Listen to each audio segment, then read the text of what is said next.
This is the Melbourne Design Awards. I'm very pleased to be joined by Dylan Stewart from Destination Melbourne. How are you? I'm well, thanks, Vanilla. How are you? Very good. And you worked with Mac Neville from Neville, of course, for Destination Melbourne. What's the project? The project was our website, destination.melbourne. So we had an existing website, destinationmelbourne.com.au, which had been in existence for 5 or 6 years, was looking pretty dated, wasn't very functional, and wasn't reflective of what our organisation does. Okay, so you needed to find a way of rebranding and reimagining what it is that you do through the website. So Mac comes along. What did you ask for? What did you need?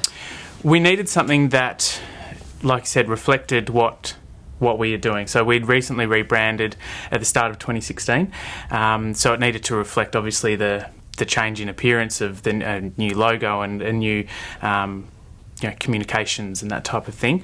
But we also wanted it to be a bit easier for people to use. So to find events that were coming up, to find information on programs that we're running, to connect with us, to participate in our various marketing campaigns that we run as well. Okay, so you needed to improve the user experience. So Mac, how did you approach this? What was the first sort of port of call for you? Sure. So I guess working with our strategy team and the UX team, we gather up the marketing insights and the analytics about the users and the audience.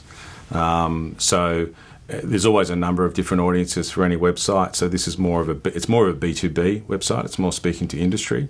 So in particular, it was important to connect with the tour operators and hotel operators and so forth in Melbourne, so that we could make sure that they got what they came for when they were coming to the site, but also to make it an engaging and vibrant experience that kind of befits, the city of Melbourne and destination marketing. What was the relationship like working with Destination Melbourne to try and communicate not only their ideas but also how you can improve or add on to what they were thinking they could do? Yeah, look, they were a really difficult client. No, look, it was actually a really collaborative experience. So we were able to kind of get a good cadence up and exchange ideas as we went along. We started with a good, some user research, wireframing, some prototyping before we moved into the more kind of polished visual concepts. And along the way, there's often ideas and kind of insights that emerge along that journey as well that we're able to kind of merge back into the project. It wasn't a particularly long project, so it was done to a fairly tight time frame. But we managed to pull it all together and deliver, a really polished result for Destination Melbourne that I hope they're happy with. It looks pretty happy. Yeah, you look pretty pleased. What do you take your cues from other states in Australia, other kind of websites that are on a similar sort of vein, or how do you transform it or push that forward as well? A little bit. We did do a fair bit of research into other destinations and how they market their city or their country or their state.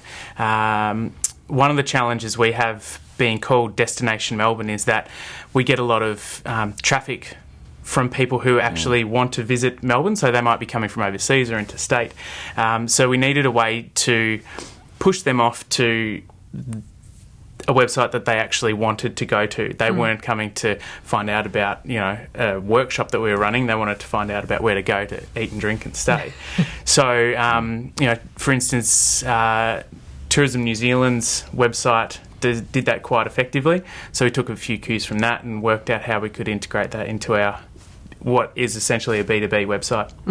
And what's it like now for you, looking at it, having gone through the 6 or 7 years of the other sort of permutation that was a bit out of date? Now that you're there within the organisation, how does it feel? Well, I hadn't been there for the full 6 or 7 years, but I'd been there long enough to know that whenever we wanted to change something, whenever we wanted to add some new information or add info about a new event or workshop or program that we're doing, it was a laborious process.